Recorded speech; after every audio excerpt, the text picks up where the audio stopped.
सिंह साहब। देखिए, अब राजनीति सिद्धांतों वाली तो रही नहीं। और सबसे बड़ा जो दल बदल का मामला है कि जो धर्मनिरपेक्ष से सांप्रदायिक और सांप्रदायिक से धर्मनिरपेक्ष में जो रातों रात लोग पाला बदल करते हैं, तो सांप्रदायिक से वो धर्मनिरपेक्ष कैसे हो जाते हैं और धर्मनिरपेक्ष से सांप्रदायिक कैसे हो जाते हैं, ये मुझे आज तक जो है ये बहुत समझने की मैंने कोशिश की, लेकिन इसको कोई बता नहीं सकता। क्यों? क्योंकि बीच में कुर्सी आ जाती है, तो कुर्सी के लिए कोई भी कुछ भी कर सकता है। ये तो एक बात हुई। दूसरी बात ये हुई कि आप किसी को कितना अपमानित करेंगे। आप अगर विभीषण को ढकेलेंगे राम के पाले में, भले उधर रावण ही क्यों ना हो, तो आप अगर ढकेलेंगे वो चला जाएगा, तो उसमें जो है मतलब क्या जो है उसकी गड़बड़ी है। जयचंद के बारे में है कि साहब वो बड़ा भारी देशद्रोही है, उसने मोहम्मद गौरी को बुलाया, लेकिन अगर उसकी लड़की का कोई अपहरण कर ले और वो जो है उससे बदला नहीं ले पाए तो क्या करे? आत्महत्या कर ले।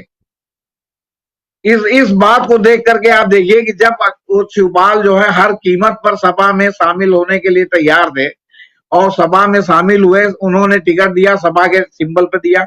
आपको अगर उनको आगे चल के पैदल रखना था तो आपने सपा के सिंबल पे क्यों टिकट दिया? उनको आप कहते कि आप अपने सिंबल से चुनाव लड़िए। आपने उनको 100 सीट कहा, फिर कहा बाप बेटों को देंगे, फिर खाली जो है वो क्या कहते हैं मतलब पिता को दिया, बेटे को नहीं दिया। सवाल अच्छा, फिर रही सही कसर, शिवपाल का नाम उछल गया कि वो विधानमंडल दल के नेता बन सकते हैं, सपा विधानमंडल दल के नेता। बस ये बात अखिलेश को गड़ गई, या उनको जो अगल बगल में लोग हैं, उनके और चाचा लोग हैं, उन्होंने उनको समझा दिया कि देखिए इसने चाहे जितना कहा हो कि हम आपके लिए, इसने इंतजार नहीं किया और अपना नाम नेता विपक्ष के लिए उड़वा दिया। नतीजा था कि जो उन्होंने उसके लिए मीटिंग बुलाई नेता चुने जाने के लिए, उसमें इस आधार पर शिवपाल को नहीं बुलाया साहब ये प्रसपा के अध्यक्ष हैं और प्रसपा का विलय नहीं हुआ है, तो आपने अपने टिकट पर उनको क्यों चुनाव लड़ाया था? इसलिए कि जब आपकी सरकार बने तो वो दल बदल न कर पाए, क्योंकि तब अकेले दल बदल करेंगे तो उनकी सदस्यता चली जाएगी अगर आप उनकी उपेक्षा करें तो। ये सारी बातें इसमें अंतर्निहित है। और फिर अगर मुलायम सिंह के लिए जो है अखिलेश यादव उनके पुत्र हैं, तो शिवपाल के लिए भी कोई उनका पुत्र होगा।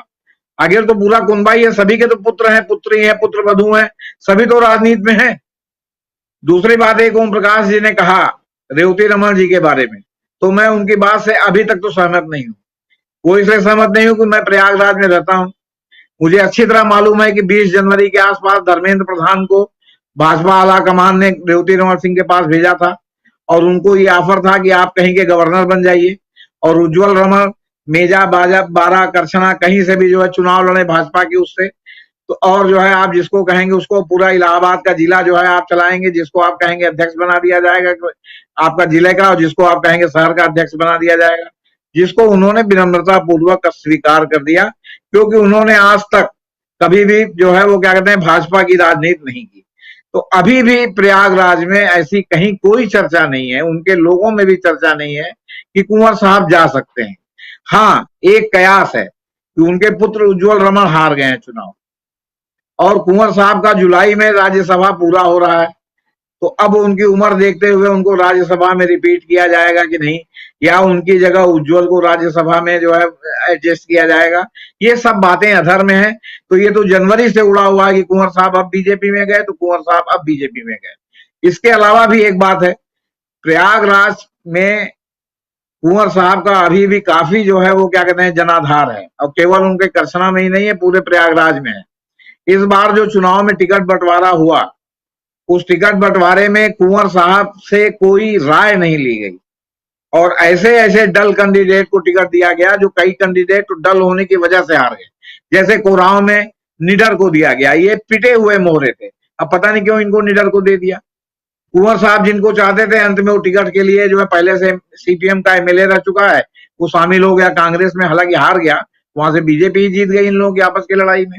इसी तरह आपके 12 में इन्होंने जो है वो क्या कहते हैं पुराने भाजपा के एमपी अमृतलाल भारती के लड़के को टिकट दे दिया। तो इस तरह जो है तमाम टिकट में भी इस बार जो है गड़बड़ी हुई, कुंवर साहब की कोई राय नहीं ली गई। तो सवाल इस बात का है कि अगर वो अपनी उपेक्षा से अगर कोई डिसीजन लेते भी हैं तो इसमें दूसरा कोई क्या कर सकता है कयास लगाने के अलावा। और बाकी 2017 के चुनाव में अखिलेश और शिवपाल में विभाजन हो गया था और उसकी वजह से तमाम शिवपाल के लोगों का चस्पा नाम जिसके साथ चस्पा हो गया था, उसको सपा ने टिकट नहीं दिया था। कोई आदमी इंडिपेंडेंट लड़ा, कोई आदमी बसपा से लड़ा, वो सब बहुत चुनाव में बैडली हार गए। बाद में इनके पहले जो है वो लोग अंबिका चौधरी जैसे बलिया के थे, नारद राय जैसे बलिया के थे, ओम प्रकाश सिंह जमानिया के थे, ये लोग फिर जो है शामिल हुए सपा में और नारद राय को टिकट भी मिला। अंबिका चौधरी का लड़का जो है वहां आपके जिला पंचायत का अध्यक्ष है, वहां से वो संग्राम सिंह को जो है टिकट मिला। संग्राम सिंह जो है चुनाव जीत गए, की बार नारद राय चुनाव हार गए। तो सवाल इस बात का है कि अखिलेश इनके साथ शिवपाल के साथ पहले वो अपने लड़के के हितों की रक्षा करेंगे कि जो उनके साथ जाएगा उसके हितों की रक्षा करेंगे। उसके उनके साथ अगर वो गए बीजेपी में तो वही लोग जाएंगे जो सपा के पिटे हुए मोहरे हैं, जिनकी कोई औकात नहीं। इसलिए वहां जाकर के भी उपेक्षित रहे। अभी तक जितने लोग गए उसमें कितने जो है वो क्या कहते हैं मुख्य धारा में है, ज्यादातर लोग तो भाजपा में जाके उपेक्षित ही पड़े हुए हैं। अब आप सतपाल महाराज के बारे में क्या कहेंगे? वो उनको लग रहा था कि हम कांग्रेस में रहेंगे तो मुख्यमंत्री नहीं बनेंगे, भाजपा में जाएंगे तो मुख्यमंत्री बनेंगे। वहां दो रावत बन गए, धामी बन गए, दोबारा हारने के बाद धामी बन गए। तो सतपाल महाराज जहां थे वहीं पर है, धन सिंह थे वहीं थे। धन सिंह रावत ने तो पिछली बार छोड़ के जो है वापसी भी कर ली। अभी जो है आपके हरीश रावत के साथ सतपाल रावत की मुलाकात हुई है, इसको लेके तमाम है। बल्कि हरीश रावत ने एक जुमला भी छोड़ दिया है कि जिसके पास दवाई होगी बीमार उसी के पास जाएगा। इन सब परिस्थितियों को देखते हुए अगर कोई दल बदल करता है तो उससे सपा की संभावनाएं धूमिल नहीं होंगी। सपा की संभावनाएं धूमिल होंगी अगर ये सड़क पर जनता की समस्याओं को लेके नहीं उतरेंगे। कांग्रेस ने दिल्ली में हल्ला बोल कर दिया पेट्रोल पर, कांग्रेस ने महंगाई पर हल्ला बोल कर दिया, उनका युवा संगठन उतर आया।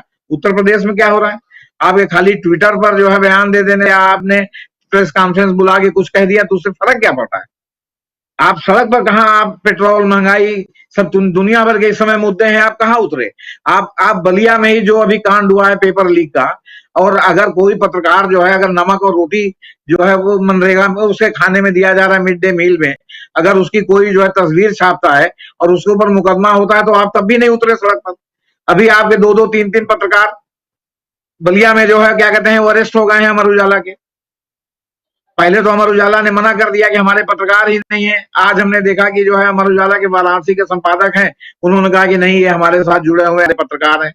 अब यहाँ पर भी वेज बोर्ड आ जाता है बीच में, क्योंकि इन्होंने तो अपने रेगुलर कर्मचारियों को संवाद बना दिया है। तो संवाद सूत्रों की कौन वैल्यू है जब रेगुलर कर्मचारी इनके संवाद बन गए? वो तो बड़ा घाल मेल है और बड़ा ढोल में पोल है। बहुत सी चीजें ऐसी हैं कि आप मानते हैं, लेकिन जहां जो है कानूनी मामला फंसता वहां नहीं मानते, उसके लिए भी आप एक खुड़की खोल के रखते हैं।